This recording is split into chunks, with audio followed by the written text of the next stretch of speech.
L'étincelante soudure.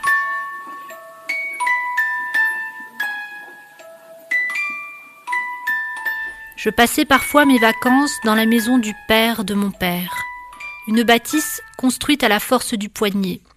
Elle était située en face d'un couvent. De l'immense fenêtre du salon, on en surplombait la cour intérieure, dont de hauts murs interdisaient le regard aux passants. La fournaise estivale rendait impossible l'accès du balcon, inondé de soleil. Les après-midi de juillet étaient longs, et je tournais en rond. J'observais avec lassitude le vaisselier, la commode en bois, la broderie, la comptoise déchirer le temps. Un temps dur comme l'acier et que j'essayais pourtant de rendre soluble en tentant de happer la vie du dehors. Discrètement, bien à l'abri des plantes vertes, du rideau blanc, je regardais les piétons, j'observais leur démarche plombée. Ils avançaient péniblement, comme s'ils marchaient dans du sable. Je guettais surtout des heures durant les rares allées et venues du cloître d'en face, un balai de coiffes blanches et noires d'une extrême lenteur. Je pénétrais alors dans le monde paisible et silencieux de la vie monacale par procuration. Pourquoi sont-elles ainsi habillées ? Le Seigneur l'avait-il exigé ? Ça m'étonnerait. Pourquoi se promènent-elles seules ? Les sœurs étaient-elles prisonnières ? Il fallait en percer le mystère. Le moindre signe venant d'elles aurait suffi pour que j'intervienne, un simple signe de la main. Mais rien de tel ne se produisit. La vie silencieuse s'écoulait suivant son cours, anéantissant toute entreprise, la chaleur plombant tout mouvement. Il faisait trop chaud derrière cette fenêtre plein sud. Il fallait trouver un peu de fraîcheur. Alors, s'allonger sur le carrelage froid du long corridor atténuait cette sensation d'étuve. Je n'appréciais guère la mosaïque de ces minuscules carrés rectilignes aux couleurs disharmonieuses. Le jaune pâle tutoyait un rouge écarlate, le gris côtoyait insolemment un bleu lavande. Quand mon cousin sera réveillé de sa sieste, on jouera aux soldats de plomb, on les déquillera au canon, aux billes ou avec des catapultes bricolées d'élastique. Mais il fallait encore attendre, se traîner jusqu'à la porte blanche de l'escalier de la cave. Celle-ci était salie par les bleus graisseux des hommes de la maison. Dans cette maison, le travail tenait une place centrale, il était primordial. Un contraste saisissant face à l'insouciance et l'ennui de l'enfance. Le désœuvrement me força à m'adosser à cette porte. De son seuil, je sentis s'engouffrer en continu un filet d'air émanant du sous-sol, chargé d'une odeur de cave rance, des relents anthracites de béton humide, des senteurs de pommes de terre glaiseuses.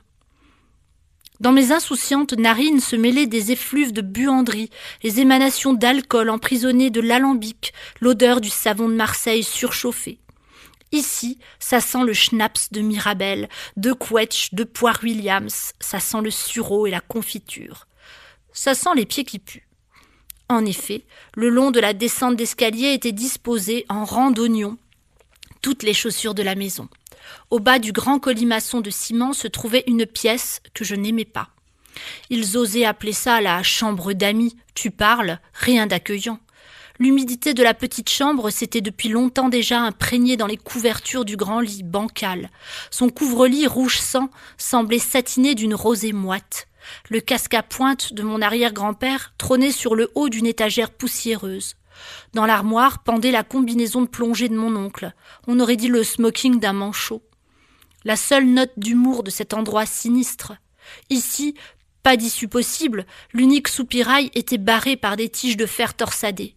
Une cellule à fantôme, celle peut-être d'un aïeul mort à la guerre ou sûrement d'un oncle disparu dans le fracas d'une tôle froissée, évanoui dans des vapeurs d'un bal trop arrosé, l'aube tragique d'un matin qui n'en finit pas. À côté, l'espèce de bureau, une pièce bien éclairée, où est installée une immense table à dessin. Non pas le dessin d'art, mais l'industriel, avec ses rouleaux cartonnés, ses plans tracés à l'encre bleue, ses côtes chiffrées, ses équerres géantes, sa lampe articulée, telle la langue géante d'un caméléon affamé. J'adorais froisser le papier calque, griffonner avec les mines de crayon gras, sentir l'odeur des rames de papier et renifler la mollesse de la gomme à effacer. Sur des cartons à terre s'étaient incrustées des traces rougeâtres de fleurs de géranium tombées. Des auréoles grises et salées, surplus d'engrais, contrastées avec la noirceur grasse d'un terreau trop riche. La vitre composée de plusieurs carreaux mal mastiqués donnait sur le jardin montant. En se penchant un peu, on pouvait y voir le bleu du ciel, quand il y en avait. Je ne m'approchais jamais de la chaudière à fioul, l'image du four crématoire du Struthof, récemment vue par mon cœur d'enfant affolé, devait s'y mêler insidieusement. L'angoisse d'une incommensurable cruauté me paralysait. La buanderie était grande et fonctionnelle, une vieille baignoire y faisait office de lavoir, une essoreuse à main me lançait de son bras manivelle des signes amicaux. Lorsque j'accompagnais ma grand-mère à la corvée de lessive, je m'amusais à observer avec une certaine répugnance les toiles d'araignée le long du soupirail. La bestiole restait immobile dans son terrier de soie filée. En contemplant du coin de l'œil l'animal velu, j'ai appris sans m'en apercevoir ce qu'était la patience. Accrochés au plafond déjà bas de la cave, de longs tuyaux momifiés de bandelettes blanchâtres les parcouraient. Il fallait donc, avant d'arriver à l'atelier, que les adultes inclinent leur tête pour ne pas s'y cogner. L'outillage était exposé au mur, comme dans un musée. Les scies, les clés, les tournevis. Mon grand-père travaillait le cuivre. Des brocs, des pots, des bouillottes, des bougeoirs étaient suspendus à des crochets ou posés sur l'établi. Je jouais dans le jardin à planter des patates lorsque mon regard fut attiré par quelque chose d'inhabituel. À travers la fenêtre de l'atelier parvenaient des flashs, des éclairs lumineux. Ma grand-mère m'a dit « C'est rien, c'est le pépère qui soude. N'y va pas, tu te brûlerais les yeux. » Intrigué par la puissance des vaisseaux lumineux et titillé par l'interdiction et le danger, ma curiosité me poussa à aller voir. Je me suis discrètement débarrassée de la surveillance de la jardinière pour m'introduire en catimini dans l'atelier. L'envie de le voir souder me dévorait. Mon grand-père était penché sur son ouvrage, à contre-jour, habillé d'un large tablier de cuir, coiffé d'un casque d'anticipation que son gant levait parfois. Quand il ne soudait plus, il tapotait avec son marteau et donnait des coups de brosse métalliques. La clarté bleutée flashait sur les murs par intermittence. Cette vision pyrotechnique me fascina et me sidéra. L'impact de la lumière artificielle semblait s'accrocher quelques secondes sur les parois de la cave, donnant aux choses des formes irréelles. Le jet des ombres transforma les objets exposés. Je vis s'envoler un aigle et ramper des serpents au sol. Soudain, un visage de vieillard apparut au plafond. On aurait dit la sorcière de Hansel et Gretel.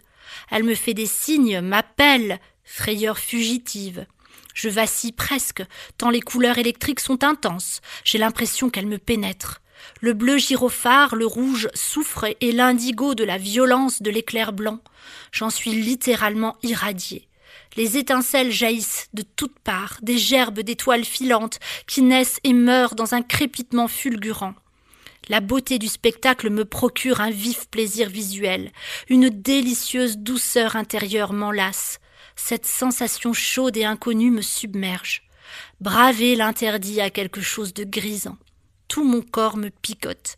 Mes yeux sont saturés de couleurs fluorescentes, comme si dans l'instant, la réalité des couleurs se confondait à l'onirisme de mon monde intérieur. Une légère fumée blanchâtre s'échappait du métal en fusion. Elle emplissait tout l'atelier. Un goût âcre, presque salé, se logea dans les cavités de mes fosses nasales à tout jamais. La nappe acide planait dans toute la cave. Ça sentait le fer blanc brûlant que l'on refroidit en le plongeant dans l'eau. Des vapeurs de hauts fourneaux. Ça sentait les cheveux cramés, le maréchal Ferrand, le bruit froid de l'enclume martelée. Mon grand-père resta dans mon cœur d'enfant un magicien d'étincelles. Émerveillée, je suis allée rejoindre ma grand-mère et mon cousin, maintenant réveillés. Ce soir, on jouera à la guerre. On serait des résistants contre les Allemands nazis. Il fallait à présent trouver des lampes de poche. Plus tard, j'appris à souder. Mon père me montra comment manier l'arc. Il fallait gratter l'électrode sur du métal, comme on craque une allumette. Ensuite, la puissance du feu, la maîtrise de la surtension électrique faisait rougeoyer le bout de l'arc à souder, et l'angle d'attaque le faisait fondre en une pâte en fusion. Le vert teinté du masque, d'un bleu sombre, donnait à l'opération des visions volcaniques, des mini-irruptions faisaient jaillir des myriades d'étincelles. Par vagues, la lave sanguine se répandait sur le métal accolé. Lui-même rougissait, fulminaient de plaisir, ardemment, s'arc-boutant presque parfois. Puis il fallait encore piquer du marteau la croûte de la soudure pour voir apparaître la brillance de la bave métallisée, la brosse terminant le lustrage final. Je soudais alors pour raviver les sensations jubilatoires d'autrefois, un morceau d'enfance encore incandescent. Aujourd'hui, ces verres ont trouvé une nouvelle fonction. Ils me permettent de transmettre différemment à la nouvelle génération.